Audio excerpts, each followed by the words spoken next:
এ বাবু, তুই স্কুল থেকে বাড়ি চলে এসেছিস? আয় আয়, ঘরে আয়। এ মা। হ্যাঁ বাবু, বল।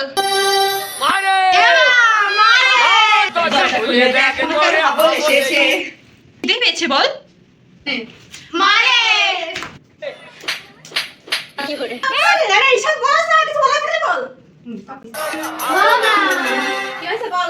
জানো আজকে পড়তে গিয়েছিলাম। কি হয়েছে বাবা? মাস্টারের বাড়ি গিয়ে দেখি মাস্টারটাকে ঘুম থেকে ওঠেনি। তারপর গিয়ে দেখি মাস্টারমশাই বউরে জড়াই ধরে নিয়ে শুয়ে আছে। হ্যাঁ, তারপর কি হলো? তারপর মাস্টারমশাই দরজার সামনে গিয়ে বললাম, দরজা খুলে দেখ মাস্টার হাবল এসেছে। এসব বলতে নেই বাবা, তোমরা পড়াশোনায় মনোযোগ দাও। ঠিক আছে। ও মা, শোনো না, দরজা দরজা খুলে দেখ মাস্টার হাবল এসেছে। এই, তোদের বারবার বলেছি না তোরা এই কথা বলবি না? এ মা। আমার